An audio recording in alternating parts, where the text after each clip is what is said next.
Hey everybody, this is Kirk Graham, and you are listening to the Making of an Exception podcast. And today we've got Chris Massoglia. What's up, dude? Not much. Thanks for having me. Oh, bro, thanks for being here. It's an honor to have you on the podcast and to hear a little bit of your story today. Chris is an actor.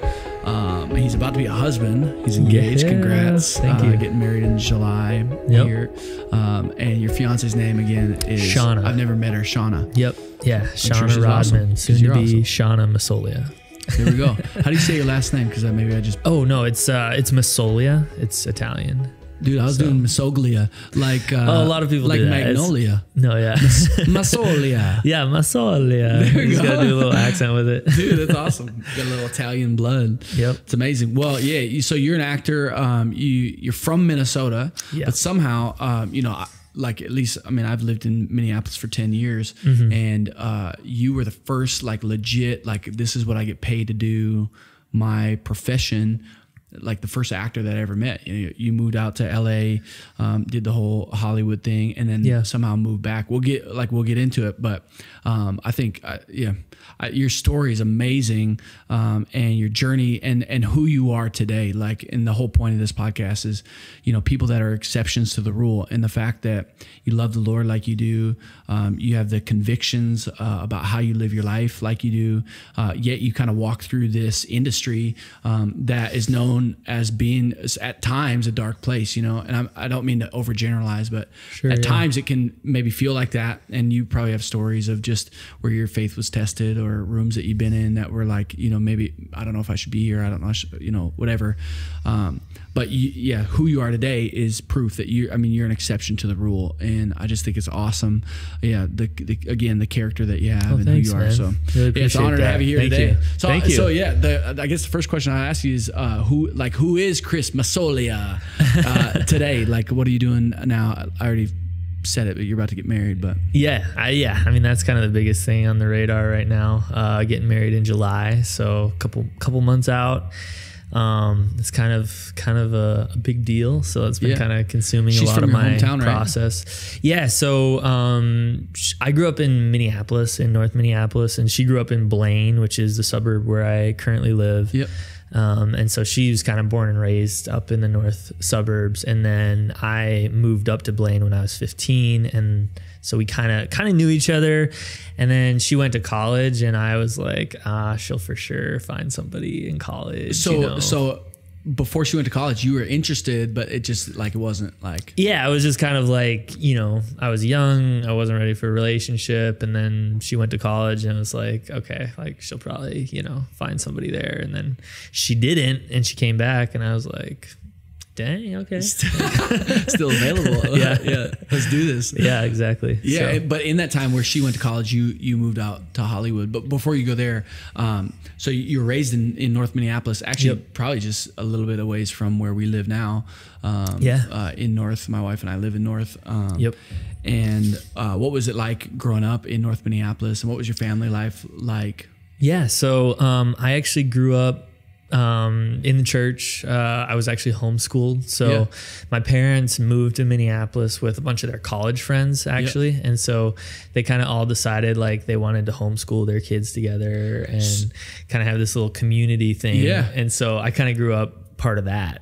Wow. But we would, like, I played sports like at Patrick Henry High School and, did all that kind of stuff. Shout out to the Patriots. Yeah, exactly. Shout out to Henry it's like Patriots. A few blocks from my house. Yeah. So I, I kind of, I was around, but I didn't like go to like a public high school or anything like that. I was just homeschooled. And then I actually got into acting when I was 10.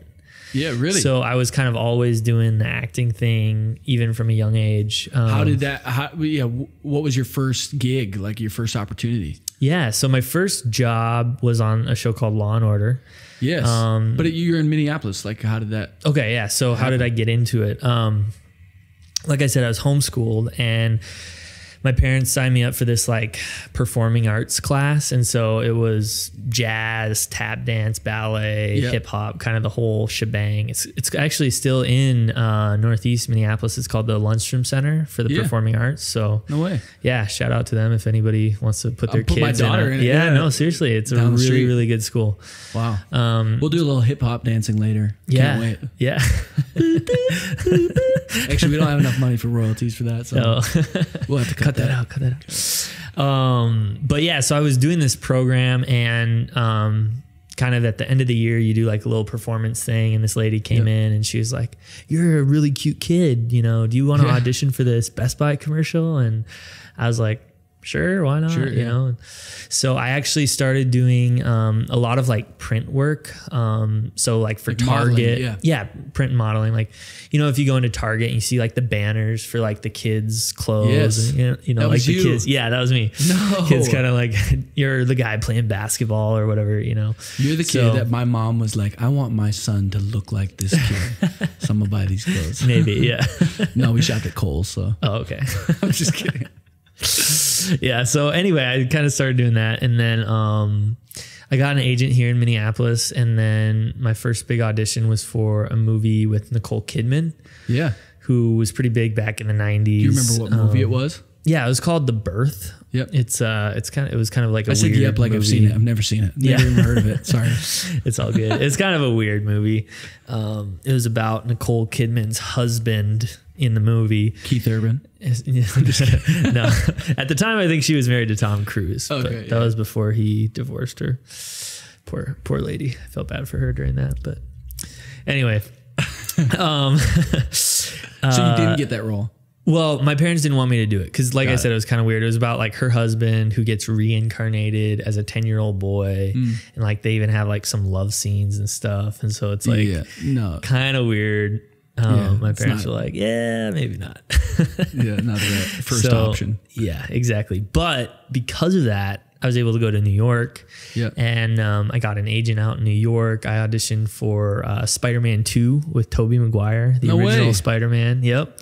And I got really, really close to it. I didn't end up getting that one either, but kind of like because of all that, a lot of the agents out in New York were like, "Whoa, like who's this kid? You know, like why is he here? What is he doing? You got this Who represents him?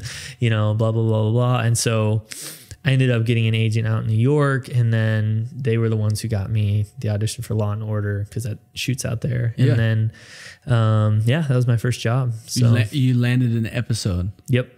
So it was a guest star. Do you know what number episode it is? Probably not. I actually do. Just you do? Yeah, people ask me all the time. Yeah, dude. It's so it's Law and Order: Criminal Intent. Yes. So you have to look up that one, but it's season 3, episode 8. Season 3, episode 8. It's called Happy Family. Yeah, Happy Family. You probably wouldn't even recognize me. I'm like literally like 11 or 10. So yeah. What was that experience like, being 11 years old, filming in New York? And, I thought I was so cool. Yeah. Well, it felt like, man, you didn't have this dream for that long. But now way. Like your dream's true. Like it's just happening.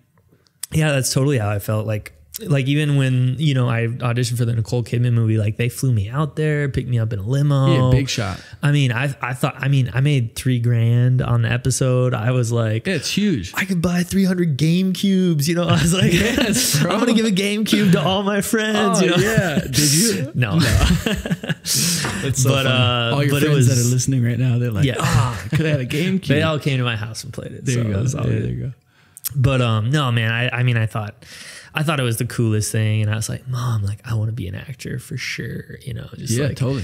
Just the whole kind of, you know, the money and just kind of how cool they make you feel and everything. I was like, I want to do this for sure. Yeah. So hooked me. So back to your family. Do you have siblings? Yep, I'm the oldest of 4. I have a sister who's younger than me, and then 2 younger than her, 2 younger brothers. So yeah, and what are they doing today? So my sister lives out in Seattle. She kind of does like kind of ministry. She works at a youth center. Yep. And then my currently, before I get married and move into my new house, yes. Me and my brothers are still living together. So I actually live with my younger brothers. Yeah, it's pretty awesome. Like you guys are best friends. Yeah, we're pretty tight. Yep. That's awesome. Yeah, it's really cool. My youngest brother's going to St. Thomas. He wants to do like business, be like the next CEO of 3M or something like that.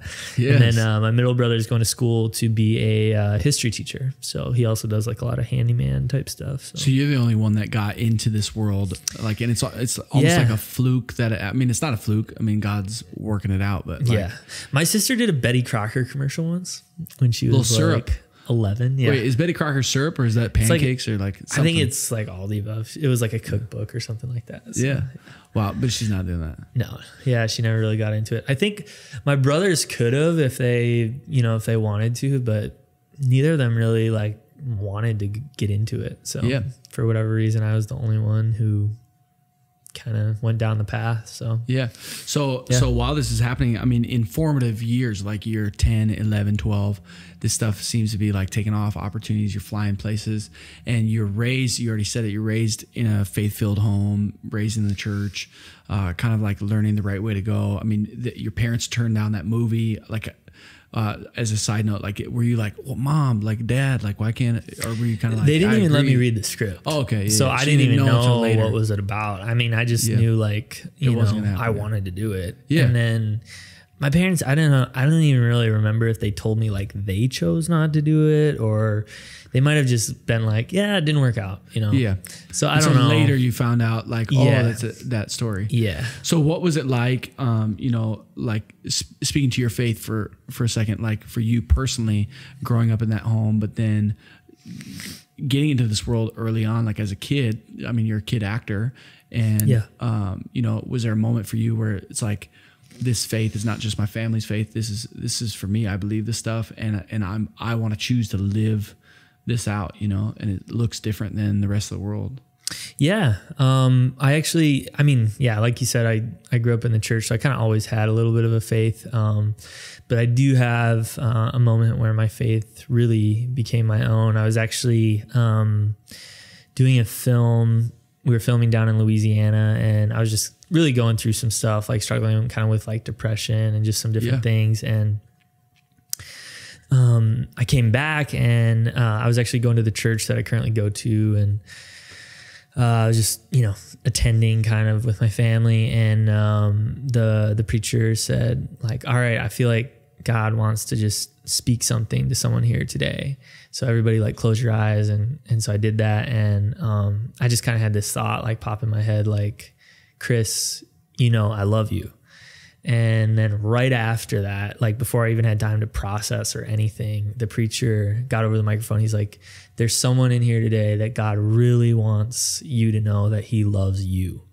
Crazy. And right when he said that, like, I had the goosebumps, and it was like, this is crazy. I was like, did God really just speak to me that, Yeah. And it had kind of been one of those things where it's like, you grow up learning, Jesus loves me. This sing time. it, man. Sing it. It's like, it's like you kind of feel like God loves everybody, right? Yeah. But that was like the first moment where I kind of felt like, God was like, no, like I love you, and just it was so real and so personal. So yeah, it's funny when you when you share that story.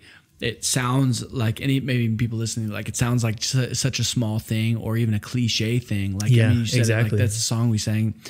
Jesus loves the children of the world. I mean, obviously God, the God we hear about, he's love. We've all heard that.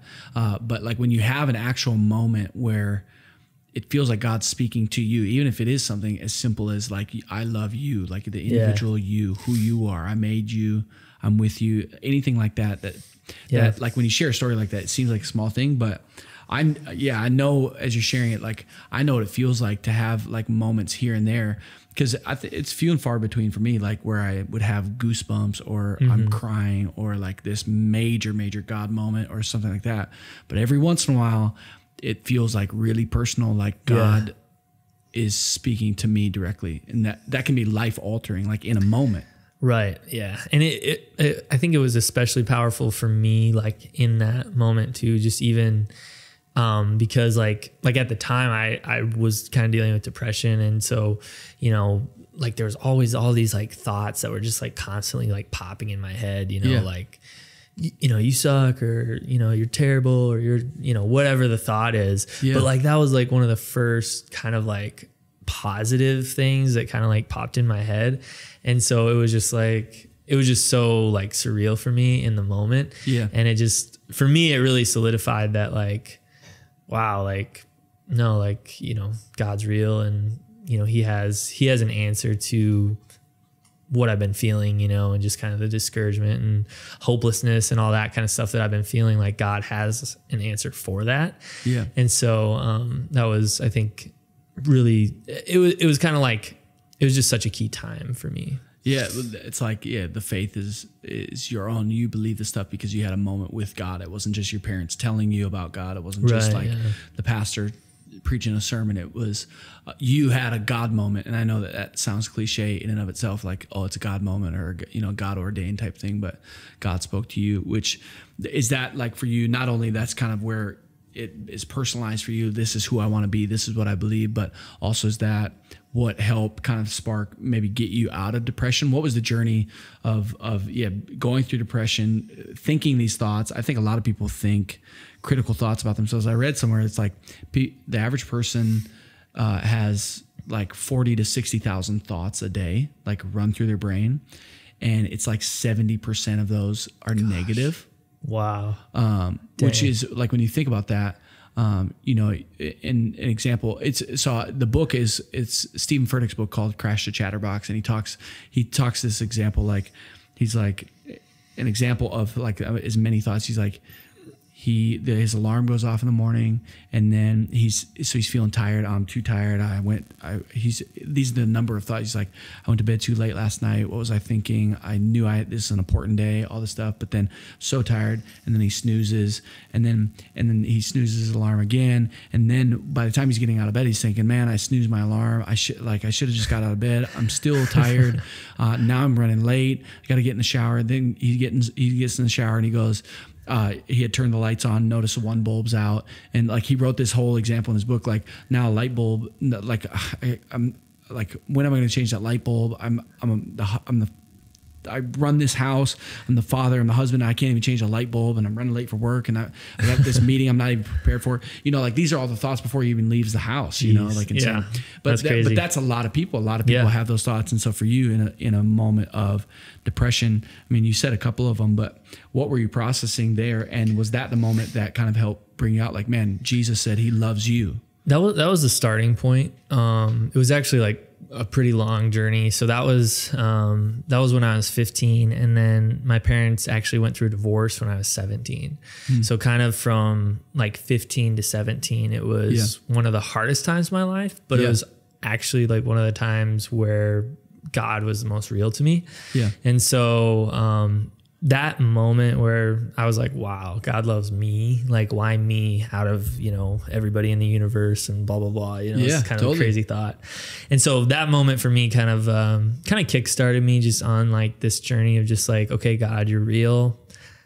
I want to know you. Like, who are you? Like, why did you create me? Why did you open doors for me to be in acting? Like, what is my purpose? What's my destiny? Why did you create me? Why, I just had like a gazillion questions, or why are my parents going through divorce? Or like, why is this all going on in my life? And so what helped you navigate those questions? I mean, I'm sure you're in church, you're trying to like, the Sunday school answers, like, well, you're reading the Bible, trying to find answers, things like that. But did you have solid people around you that are helping you process some of this major? I mean, those are major questions. Why am I on the earth?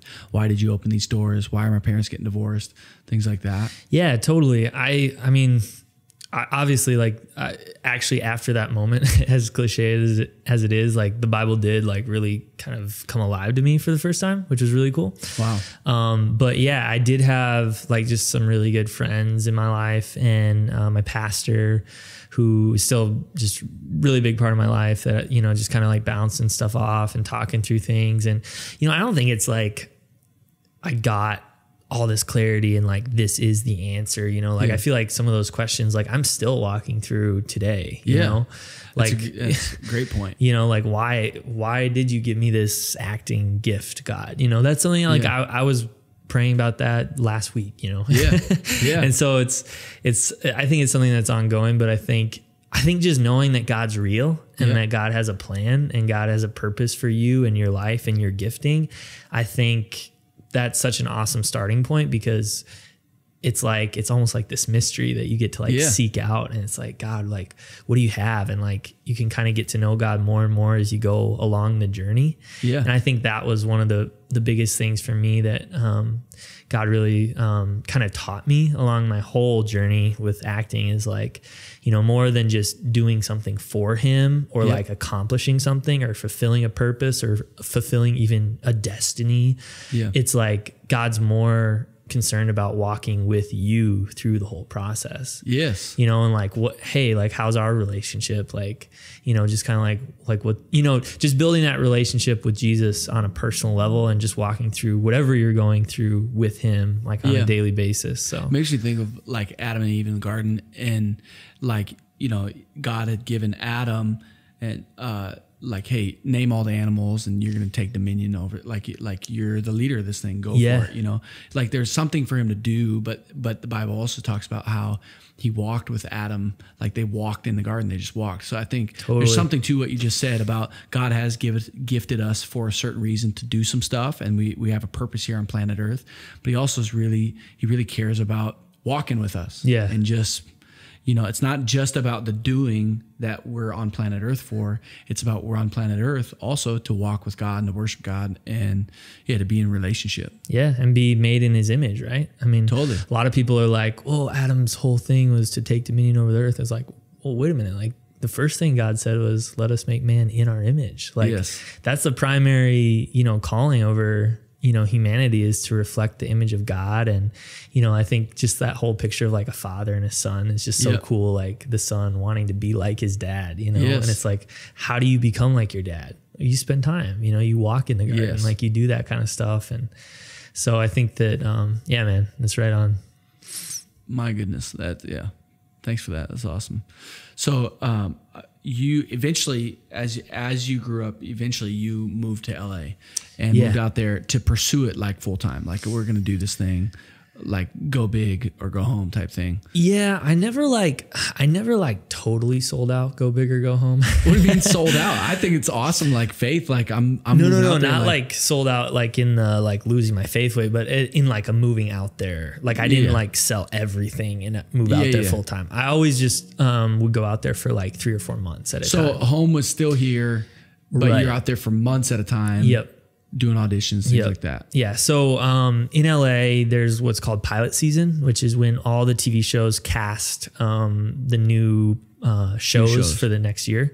And so, you know, like NBC, ABC, CBS, Fox, all of them, they'll put together like the top 5 comedies, the top 5 dramas, the top 5 whatever. And then they'll actually film all of them as pilots, and then only a certain amount of them will ever actually reach the air. Yep. But because there's a lot of filming and just everybody's shooting a pilot, there's a lot of work. Mm-hmm. And so I would always go out to LA for pilot season, basically. Yep. And I would just do auditions, just kind of live out there. Sometimes my family would go, like when I was younger, my whole family would go out there for a couple months. And no way. Yeah. What did your parents do that they could just leave for a few months? My dad was a chiropractor. And so he like owned his own chiropractic practices, and he kind of got to the point where he could just kind of manage them. Yep. And he had other chiropractors that he would hire, and they would come in, and he would just kind of be able to just kind of manage things from a distance. And then my mom homeschooled and just kind of helped my dad run the business. So it's awesome. So they had that flexibility. So you just all went out as family. Did your siblings like doing that? Yes and no. Some of them did, some of them didn't. My sister's like Mrs. Social Butterfly, where like we would go somewhere and like we'd move into like an apartment building or like a neighborhood or something, and she would have like 20 friends in a week, and like you know, she would get invited to like all these parties and like all these kind of things, and that's just her and her personality, and so she liked it. I don't think my younger brothers liked it as much, but you know, I think they had positive experiences, like, you know, being on sets and whatnot is kind of cool, and getting to meet like famous people and whatnot. And so it's, you know, it's kind of fun. There's some fun things about just doing it, but I think in general, they liked Minnesota better. So. Yeah. So throughout those years going to pilot season, did you land in any pilots? Did you like, or shows that didn't make the air, or did you like, what were the next kind of opportunities? Yeah. So after the Law and Order thing, I got a pilot for a show called Medical Investigations, which was on NBC for a year. Then I got a pilot for TNT that was on for a year called Wanted. So I was on like 10 episodes of both of those shows. Yep. And then I did a pilot for TBS that didn't end up getting picked up. And then my first film was when I was 13. And then I just kind of started doing more film than TV once I kind of got into like my teen. What was your first film? So my first film was called A Plum Summer. It was like a family movie. Yeah.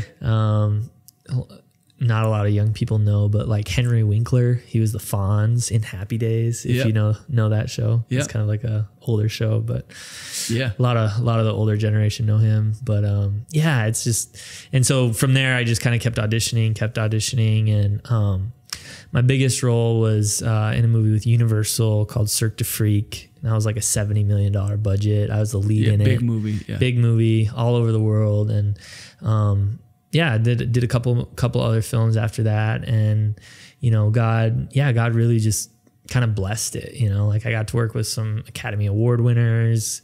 I got to work with Zac Efron, Josh Hutcherson, John C. Reilly, Salma Hayek. I mean, just really, really felt the blessing of God over everything. And then kind of going back to my parents getting divorced and kind of going through depression and stuff, I actually decided to kind of lay down my acting for a while.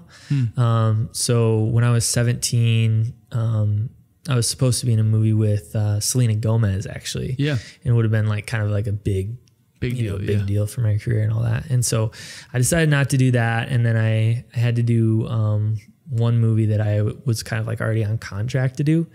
But then when I was 19, I decided just to kind of take a break and like move back to Minneapolis full time, not really go to LA anymore.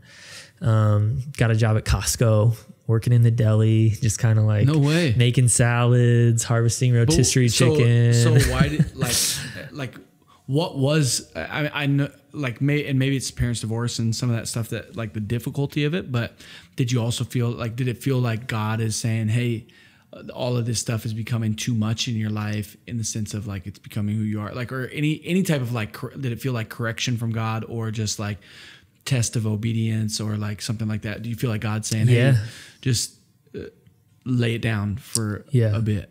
Yeah, totally. I mean, I remember the moment, like I was in my car in this parking lot, and I just kind of felt like God was like, I want you to lay down your acting. And I was like, what?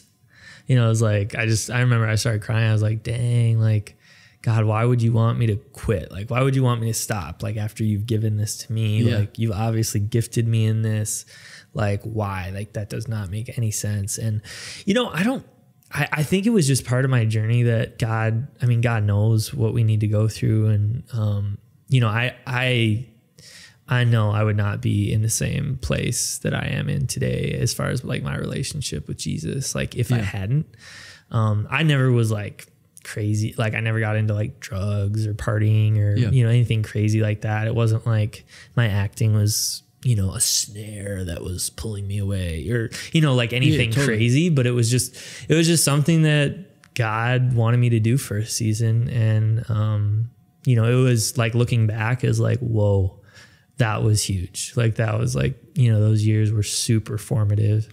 Working in the deli was formative. It was. Yeah. Dude, I never had a real job, like, I didn't know what it was like to like work past the point of exhaustion, like I'd be like, oh, I'm kind of tired. And it's like, too bad, you got 4 more hours, It's like, I never knew that. I never knew what that was like, because I'd always be like, oh, I'm gonna go chill in my trailer, like I need a break, or whatever, it's just, so it was really, really good for me. And beyond just like the practical stuff, just being able to really have like a season of seeking God, like more than just, kind of 1 or 2 experiences, but actually like saying like, okay, God, like I want to give my life to you. What does that look like? And like, God's like, well, I want you to lay down acting. It's like, what?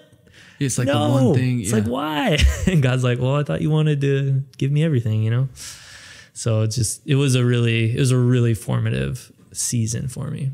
And he let you pick it back up. Yeah. And so what was the moment of going from working at Costco in the deli, slicing meat, which is, shout out to all the deli people out there. I don't know. But the moment is where he's saying, hey, here's an opportunity and you can take it. Yeah. So I hadn't really been doing auditions. So my agent in New York also had a LA branch, and so they were the main ones who, would give me all my auditions and stuff. Yeah. And so I hadn't really been doing auditions, but like I had still had my agent and my manager out in LA, and they would like kind of every now and then they would like send me something, be like, hey, do you want to audition for this? I'd be like, no. And, or sometimes I would, just kind of like send a tape. And, but I hadn't been doing auditions for like a couple years. So from the point I was like 19, I think was my last time going out to LA, like in 2011. And so from 2011 to 2015, I hadn't gone out to LA at all. Yeah. Hadn't really been doing auditions. And my pastor was watching this movie called God's Not Dead, which is like a Christian film. And he was like, hey, Chris, I just watched this movie called God's Not Dead. And I was like, oh, yeah, that's cool. I heard about that. Yeah. And he's like, you should do a movie like God's Not Dead. And I was like, I don't know. I mean, Christian films kind of cheesy sometimes. I was like, I don't really know if I want to do that. And so just kind of threw it off as like, okay, whatever. Yeah. 3 days later, I get an email from my manager. It says, audition request, Chris Massoglia, because of Gracia, from the co-producers of God's Not Dead. Crazy. Like 3 days later. 3 days later, I get an email like from the producers of the film that I just had this conversation with my pastor about. And so I was like, it's like, okay, like maybe I should audition for this, And so I decided to do it, and I ended up getting it, and that was like such an awesome experience. And so kind of since then, the movie came out last year. Yeah. Yep. The film came out in theaters in September last fall. So it just came out on DVD right now. But yeah, it was one of the best experiences of my life. Like, it was so awesome. Yeah, I'm just guessing, but it's like half like you're back acting, and it's amazing. Yeah, like this is what I was made for, or like to an extent, like this is a gift that God's given me, but then the other half is like God freed you up, like you get to go do it. Not that you weren't free before. I'm just saying, right? Like, no, it was like something full that circle. you wanted to do, that you laid down, and He brought you back into it. And so like the feeling on both ends of like, I'm acting again, and also like, I can't believe God's letting me do, like he's not letting you do it, but it's just, His voice in our life. Like sometimes He says, not now, not yet, Totally. Do it now. Which is awesome. It's so cool, so because of Gracia, I don't know if you want to talk about that a little bit. And it did just come out, but sure. Like that experience or that story. I know part of it wasn't just, hey, these are the producers, God's Not Dead, but also the story that it tells, that you're passionate about too. And if you want to share a little bit of like the premise of that. Sure. Yeah. So, it's like a coming of age teen romance. And like you said, I mean, I feel like super grateful that God let me be part of this film, because I think it is really different than a lot of Christian films in a lot of ways. Specifically because it's really geared toward high schoolers. Yep. And there's a lot of different kind of issues, but at the core, it's about dating and relationships. It's about 4 teenagers kind of going through high school and like trying to navigate relationships and dating and sex and teen pregnancy, and like, how do you deal with all that kind of stuff? And I was actually just talking about with my friend, because one of my close friends is getting married too, and it's like we were just going through like the pre-marriage stuff and like talking about how little you talk about sex in the church. Totally. Like, it's crazy. Like, no one talks about it. Like, you hardly ever talk, about it. There's hardly any like sermons just on like sex or sexuality, or like, God's view on sexuality or purity or anything like that. Yeah, it's just like it's almost like kind of this like taboo thing to like talk about. It's almost like, it's kind of like the youth group thing. Like once a year, we're going to do this purity platoon thing. You're going to sign contracts. Nobody's having sex, like that type of thing. Yeah. Like those are the stories that I like hear about. But you're right. Like, I think I know of a few that have like are trying to talk about it more and make it less taboo of an issue. Like, I think sometimes it feels like some issues in the church are swept under the rug. Like like, yes, that's an issue. Yes, it's something that like culturally it's not a normal thing to talk about. Yeah, totally. But it's a normal part of life. Yeah. You know, that's like what me and my friend were talking about. Like, this is going to be a normal part of our life. And, you know, like we haven't talked about it at all. Yes. So it's like, you know, I think just sexuality, dating, relationships, teen pregnancy, just a lot of those kind of things are like really, really important. And so because of Gracia, I think really kind of like brings up some of those in a really cool way. Yeah. And I think it really connects with young people. When we came out in theaters, everyone like loved the film. We had 100% on Rotten Tomatoes, and just like people really liked. That's insane. Yeah, people really liked it. People really liked it a lot. So we're excited for the DVD to come out.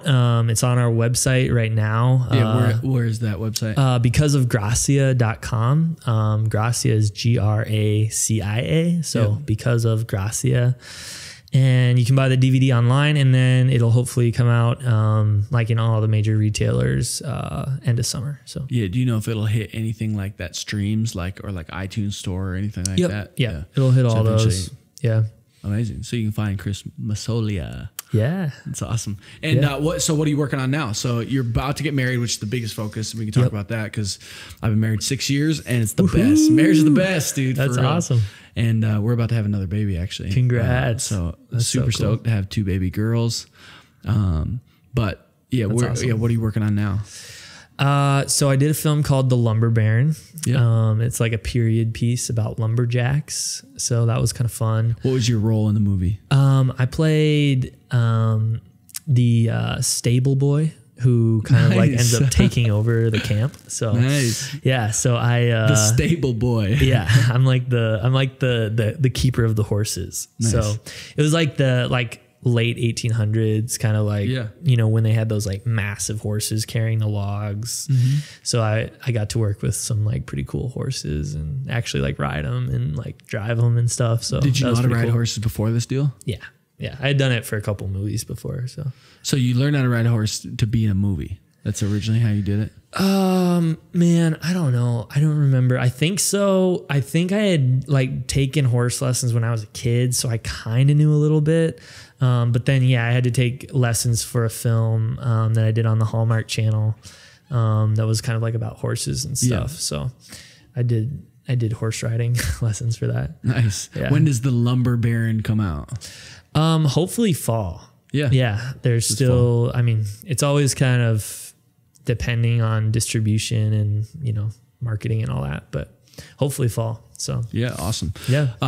Like when you think about your life, I like asking this question. And I think I know what some of the answer will be, but, when you think about your life and the decisions that you're making, and, you know, you have a career that like depending on what God opens up for you, I mean, it could just be a real demand and a lot of travel and a lot of like, just doing it. Like, what are like who like what's the type of man you want to be? Like what are the things that really matter to you and in your character, obviously your relationship with the Lord, that you just want to make sure you always keep kind of in line the rest of your life, you know, because we live in a world where people get caught up in career, caught up in success, caught up in fame, caught up in whatever, and they let things slide that you know, what I would say are a little bit more important. Like, whatever. So, well, I was actually at a wedding last night, and I heard a pastor talk about how character is the most important thing. Yes. That was awesome. I officiated a wedding that you were at last night. Yeah. I appreciate that. It was awesome. No, but it's true, man. I mean, I think character is probably one of the most important things, you know, because you can be the most gifted, the most talented, but you know, if you're lacking in character, I mean, you can fall just like that. Yeah. And everything that God's given you and blessed you with, family, career, ministry, all that, I mean, can just fall away in a moment. You know, all it takes is one moment. And so I think for me, a couple of things like just really, you know, being on guard and being above reproach. A couple of things that I do that I want to always do is just be in accountability, like have accountability relationships, you know, just live totally in the light, like not hide things from people, you know, whether that's my wife or just like friends, brothers that I'm like, you know, just accountable to, real with, like, hey, this is what's going on in my life, you know. I think a lot of people can sometimes just get caught in like oh yeah, I'm doing good, or like, oh yeah, I'm doing good, and maybe share like, yeah, kind of am struggling with this or whatever, but they don't necessarily always just get to like the heart of the issue. Yeah. And so I think just kind of being willing to have a couple people that I like really share everything with, I think is kind of a big thing. I mean, everyone talks about, vulnerability is kind of a key word right now, but I mean, you can't be vulnerable with like everybody, Yeah. Like it just doesn't work. Like you're not going to share everything with everybody. Yeah. Like you have to have like a couple people that you can just share like everything with, no matter what, And so I know that I always want to have that. And then, just being in the Word, honestly, like just being a man of the Word. What does that look like for you? Like devotionally, daily, like what's that routine for you? So my pastor kind of like talks about when he was in China visiting some of the persecuted church, like they had this saying is called "No Bible, no breakfast." And so it's it's like, hey, like just put the Word first in your life. Like, the Word is really what feeds you, what sustains you, what's going to help you get through the day. Yeah. And so, just putting the Bible before your first meal. Yeah. It's a pretty, it kind of sounds crazy to a lot of people, but it's kind of just part of my life now. So, yeah. So for you, is it like, if you got busy stuff going on, you stayed up late or whatever, like, is it like 5 minutes? Like, this is kind of nitty gritty. Like, actually, like, what does your morning look like? Is it an hour? like is Chris, I get my coffee. Is Chris up at 3 a.m. Praying? Yeah. Yeah. Not quite. No. I mean, I try to read a good chunk of the Word. I mean, like 5 to 10 chapters, just really diving in and whatnot. I don't always do that, obviously. I'm not like legalistic about it. Like if it's a crazy day or something, I need to like eat or something, cause I know I'm going to be like working out or something, it's like whatever. But, normally just try to put the Bible first, in my morning and, read a good portion of it and just kind of build that into my life. So yeah. Do you have any, and that's a good answer, by the way. I think that's awesome. I mean, me too. I'm 5 to 10 chapters every day, just every day, man. You know what I'm saying? Just, it's my journey, 5 to 10 chapters. I'm just kidding. Sometimes it is that, but, there's probably people listening like 5 to 10 chapters. Like, oh my gosh. Like, well, it's I'm crazy. Never doing that. It's like, crazy because if you think about the I'm hours. not making fun of you, by the way. I think it's amazing. Okay. It's okay. I can take it. If you think about the hours, like, especially like my friends, I mean, I don't know about everybody, but like, if you think about the time that you spend in front of media. Oh, dude, just look at social media. You can look on your phone. It's under the settings and battery. You can look per app at crazy. How long you've been on each app per day, or like in the last 3 days. It's pretty crazy. And if you think about what's shaping your thought, what's shaping your outlook on life, what's shaping your worldview is like, what you take in is going to shape, your thought patterns and who you are. And so it's like, if I'm going to be spending like 5 hours a day in front of a screen or reading the news or watching a TV show or watching movies or whatever, like, it's not that big of a deal to spend 45 minutes like in God's Word, like what does God have to say about all this stuff, So, dude, my goodness. It's awesome. I'll just be up at 5 a.m. tomorrow ready to go. I'm just kidding. No, I'm the same way. I think I do. A lot of people have heard of like doing SOAP. So like scripture, observation, application, prayer. So that's waking sweet. up and in the morning too. And I look at the life of Jesus, he would get up and spend time alone with the Father, and I think it's David that writes in Psalms talking about like in the morning, like that's when he's spending time with you. And so not that, again, it's not a legalistic thing. Read the Bible whenever you're going to read the Bible. The Bible's awesome anytime. But totally. For me, morning is when my brain is the freshest, the clearest. Yeah. And I'd like to give God my best, like my best time. So like when I'm most focused. And it kind of goes back to what you were sharing about that the dude who was having like the negative thoughts. Like, oh, I just snoozed my alarm. Yeah. Oh, I didn't make it for this. Oh, I didn't make it. Rewire your day by starting with positivity. Yeah, I interrupted, hijacked your example. But that's fine. It was your example originally. So. Dude, it was.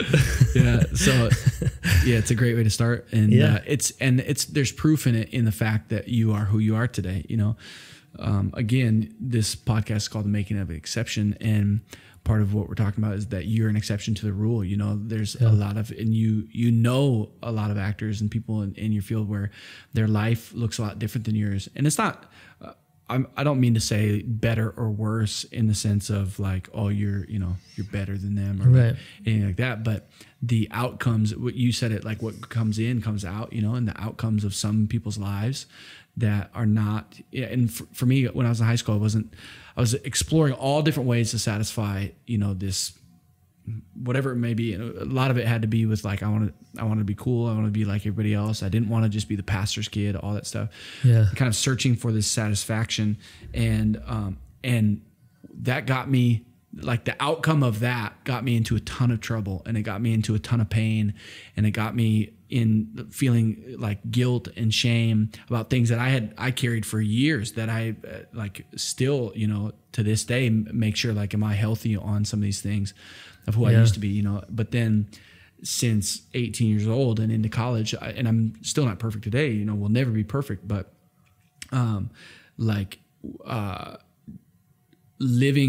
trying to line my life up biblically with how God says we should live and how we can live because of everything that he's done for us. Yeah. There's an outcome to my life that's very much different than the outcome that I had when I was in high school, you know? Yeah. And to be married to the woman that I'm married to have kids that are awesome, to enjoy life at this level, to not, you said to have everything in the light, you know, to not have, I remember those years like feeling like there's a bunch of stuff I'm hiding, you know, ton of stuff that I'm hiding, and now it's all out there, and my wife knows everything that I've done, like, and there's this feeling of like, man, it just there's health and healing. Yeah, it's like a weight's lifted off, you know. And I think because it's like when stuff is hidden, it's like the shame and the condemnation is just crazy. Yeah. Here's a question. How do you keep things? Cause you're not perfect either. Right.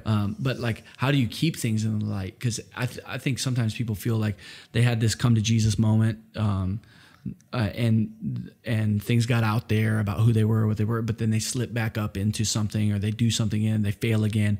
And this guilt or this shame or this like feeling like I need to hide this, you know, how do you keep things in the light, you know?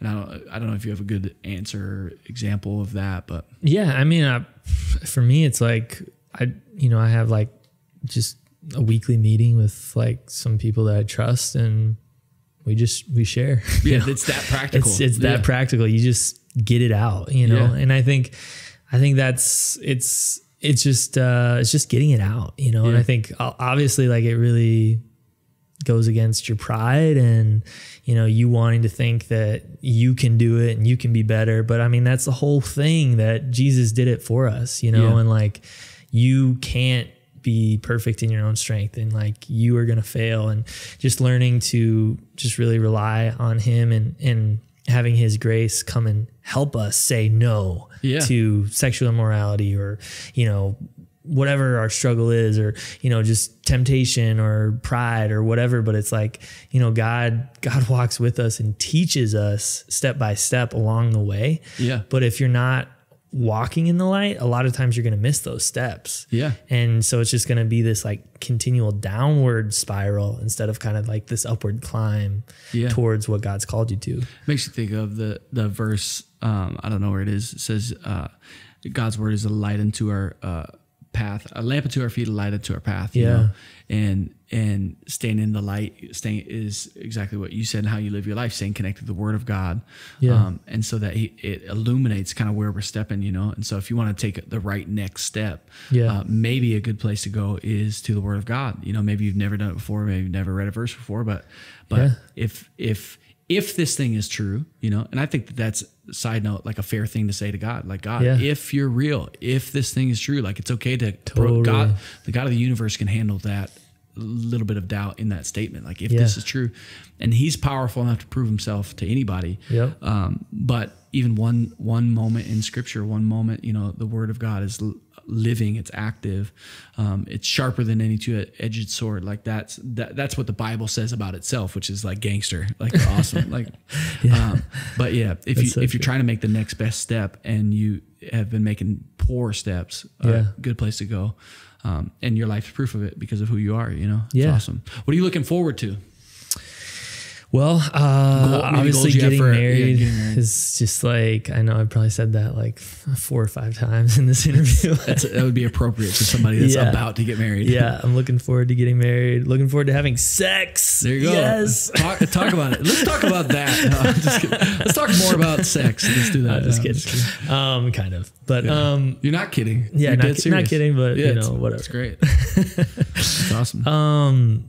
Yeah, so really looking forward to getting married, starting a family. I mean, just kind of having like a home, family of my own. I mean, there's something so cool about that.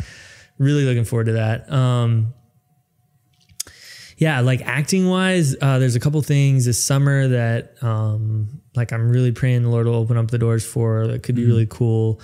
I've always kind of had it in my heart to do like a youth film camp. So just to kind of encourage like young people, I think it's such a cool day and age that we live in. Like anybody can make a movie, you know, anybody can make a short film, just like whipping out their iPhone and shooting it in 4K and learning how to edit. And, you know, it's such a cool time for creators to just be able to like release content that inspires and brings hope and just brings life and joy to people. And so, you know, like you never know, like, who might see your little short film, you know, on YouTube and decide, you know, you're the next big thing. Yeah. Or even like, you know, thinking about like, you know, you might touch somebody's life for the Lord, like over in Korea or, you know, like Russia or something. It's like, you never know. So I think it's just such a cool time. And so, I've kind of wanted to do like this youth film camp, just to kind of like inspire and just teach some different things about film, like the technical aspects of it. Obviously acting is my strong suit. Like kind of character development, storytelling, like what are the good key elements of a story, that kind of thing. And so I kind of wanted to do that for a while. So we're looking at doing that kind of the end of this summer potentially. And so you're to try to do it this year. Is that going to be like up in Blaine, something that's like Minneapolis, anybody can come? Is it for, I mean, you said youth, so like middle school, high school, people. High school. Yeah. It'd be high school. Yeah. So the first one would be high school, and I'm still like not 100% sure I'm going to do it, but we're looking at, there's a Christian school over on the west side of the cities that's really interested in kind of doing it like as a summer program, as like a summer elective. And it would be open to everybody, but this school would like host it, and we could use all their equipment, and like it'd be really cool. Yeah, amazing. So so that's kind of up in the air. And then like my whole heart with that is because for me, I know like I learn best by just experience and by, you know, actually being on a set. Like I went to film school, and I was like, oh my gosh, like they don't know anything. Like, like I've learned. You went to film school? Yeah, I went to film school for like I don't really want to say it because I just said that. Yeah, sure. You guys don't know what you're doing. Yeah. Sorry. But anyway, I went to this school for like a semester, and I was taking a couple of their film classes, and I was like, oh my gosh, like this is like painful. Like, and I learned so much just from being on a set and watching directors and watching DPs and lighting guys and gaffers, and just, you know, you kind of absorb so much. You just spoke another language, to be honest. Oh, okay. Sorry. So gaffers are like sound guys. I've heard of gaff tape. Different thing? Oh no, sorry. Never mind. Gaffers are like the lighting people. My bad. I mixed those up. DPs is director of photography. Obviously director, you know what that is. What's a grip? A grip. So the grips kind of like move everything, and they're basically like the muscle of the set. So a lot of times you'll have a grip, probably. Yeah, I can see that. You can tell. Oh yeah, totally. I'm built to be a grip. Yeah. So. They like, you know, when you see like the camera movements, like where it's like a slow push in, they're pushing the camera.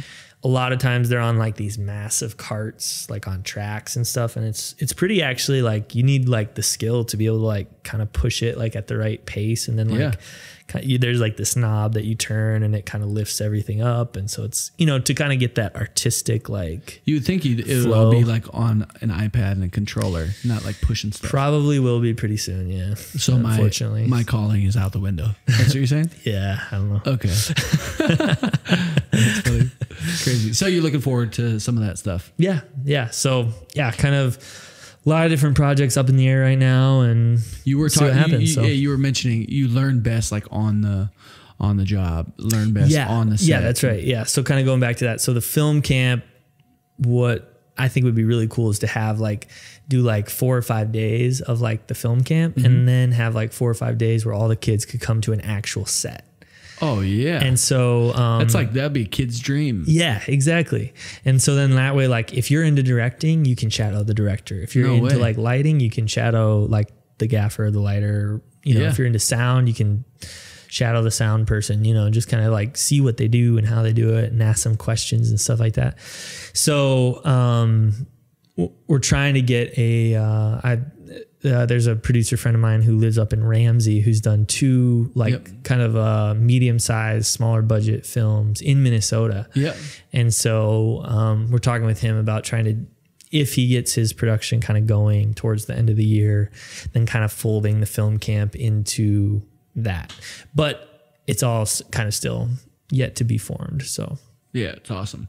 Well, dude, I just want to say thanks so much for being on the podcast today and hanging out for a little bit, and your story, your journey, all the doors that God's opened for you. Is amazing. And I think it's just the beginning too. And the things that you mentioned of the things that matter to you, like family and building a good family, being a good dad, being a good husband, all that stuff, you are already, all of that stuff is inside of you, and God's already put it there. So yeah, I'm stoked for you to become a husband and to get married, but to also see what happens with your career and just believing that it'll continue to just take off. And even this youth idea too, if that happens this summer, I know you told me probably a year ago or a year and a half ago, that's something that's it's been on your heart for a while to kind of train, especially in Minnesota. It's not acting's not necessarily the biggest deal. If you go in LA, maybe everybody wants to be an actor. I don't know. Yeah. But in Minnesota, it's kind of few and far between that you meet an actor or you hear about a movie that's filming or something like that. So for teenagers here that would have some of those giftings or passions, I think it'd be awesome. So who knows, if it'll take off this summer. We'll see. But I'm hoping for it. But thanks so much for being here. Where can people find you on the web? If they're looking, they want to find any of your stuff. They Google you, but yeah. So I have a website with a little bit of info on there, chrismassoglia.com. Otherwise, I'm on Twitter, Instagram, all that kind of stuff at Chris Massoglia. So there it is. Yeah. There it is. Awesome. 2 questions before we leave. What's your favorite book of all time? All right. There's this book called Last of the Breed by Louis L'Amour. It's a really cool story. Really want to turn it into a movie. It's about this. I've never thought that about a book ever in my whole life. This story is so good. I want to turn it into a movie. Really? No, I've never thought that. Yeah. Maybe I've thought I wonder if this will become a movie or or usually it's been I've seen the movie and then I want to read the book, which is backwards. A lot of people read the book and it's now it's going to become a movie. Yeah. It's if I like the movie, go back and read the book. Yeah. Or because of Gracia, they wrote the book after the movie.